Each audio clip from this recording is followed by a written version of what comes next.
not prepared. Alright, you know those days when you just feel like shit on a stick? Just me? Okay, cool. Well, that's today for me. I just don't feel like doing anything. So you're gonna get me with my hair up, a crew neck on, and no bra. Hi, my name is Sarah. Welcome to my channel. Hello. My name is Sarah, and welcome back to my channel. If you're new here, I put new bookish content out every Thursday at 7 o'clock, and I don't know how to finish that sentence. In today's video, we are going to be going over 6 books that are on my Amazon wish list. So if you thought my TBR was big, my wish list is much bigger.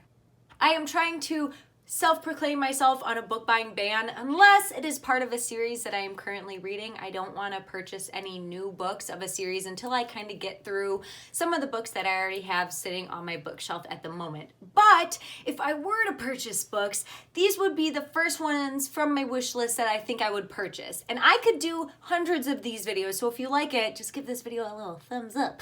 So without further ado, let's get into the books. The first book on my wish list is The House of Earth and Blood by Sarah J. Maas, which is part of the Crescent City series that she just came out with, and I believe that this is a new adult genre. I don't have any other explanation for me wanting to buy this book other than that it is written by Sarah J. Maas. If you didn't know, I am obsessed with her. I haven't even read her Throne of Glass series, but I would die for that woman, I think. I don't know. We'll see. I'm hoping that time never comes. If you don't already know, this book is about our main character, Bryce, whose best friend gets murdered by a demon, and she wants to avenge her best friend's death. So in the process of trying to find the demon that killed her best friend, she links up with an archangel that has fallen, and they are going to try to avenge her death while this archangel is also trying to get in the good graces and not be a fallen angel anymore. That is just my interpretation of the plot. I could be miles away from the actual plot, but you know what? Just nod your head and smile. Honestly, just to boil it down, I'm just really excited to read more of Sarah J. Maas and for this to be actually categorized as a new adult book instead of just a YA fantasy. That also really has me excited because I think she may spice it up a little bit more. I know that there's a lot of world and scene building in this book that can be a little bit monotonous, but I think I'm really gonna enjoy it, so I hope to pick that one up. No, Sarah, I'm not buying any books. Oh God, it's already begun. Let's just move on before I purchase it by the end of this video. Jesus.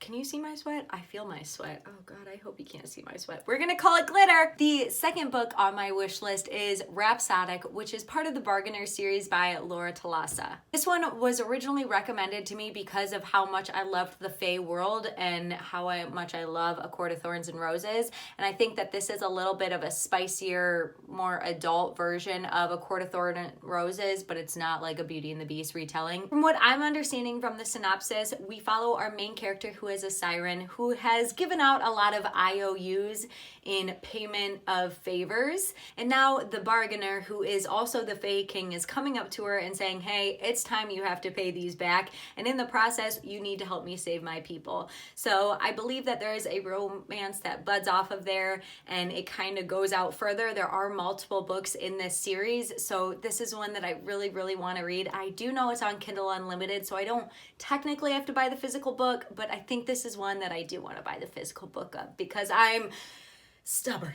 After that, another book that was recommended to me based off of if you like A Court of Thorns and Roses, you might like this, is The Bridge Kingdom by Danielle L. Jensen. In this series, we follow our main character, Laura, who is sent as a gift as a treaty piece to be a bride for another kingdom's groom. Little does her groom know that she has been a trained spy and she is going in to try to figure out the defenses of the Bridge Kingdom and kind of bring it down from within. And with any good enemies to lovers romance, while in the process of trying to bring this king and his kingdom down, she is also falling in love with him. So this is another one that I think is right up my alley and I think I would really enjoy, and it has great reviews on Goodreads as well. After that is A Touch of of Darkness by Scarlett St. Clair. I talked about this in the books that I want to read in 2021, so technically I have to buy it to read it, so I think maybe that's a little caveat there. So this book is part of a series, and it is based off of a classic Greek mythology. We follow Hades and Persephone,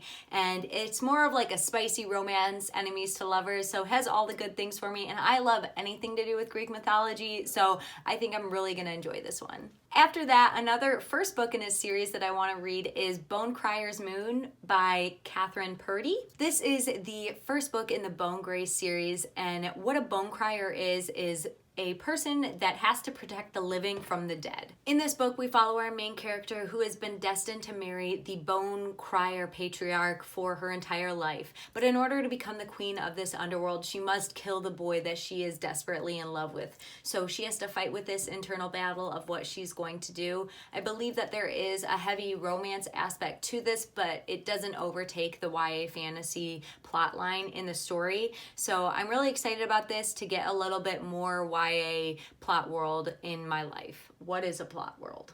Oh God, it's late. I've had 2 glasses of wine. Give me a break.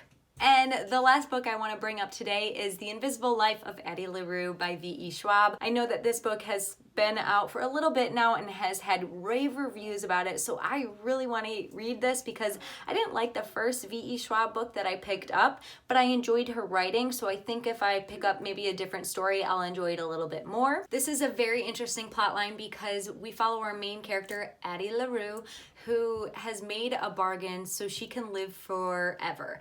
And the only downside to this bargain is that every person that she meets will always forget her. Her life goes great for 300 years and you follow all these adventures that she has, but after so many years, she bumps into a man that finally remembers her name and she has no idea who this man is. So she's trying to figure out what happened and how this man 300 years later knows her name. I think this is just such an interesting concept and nothing like I've picked up, so I think that would be a good book to purchase, also because it's not part of a series, it's a standalone, so I don't know. Again, I am trying to justify spending money on books. Sarah, you're moving cross country. Get it together. So those are just 6 of the books that I have on my wish list.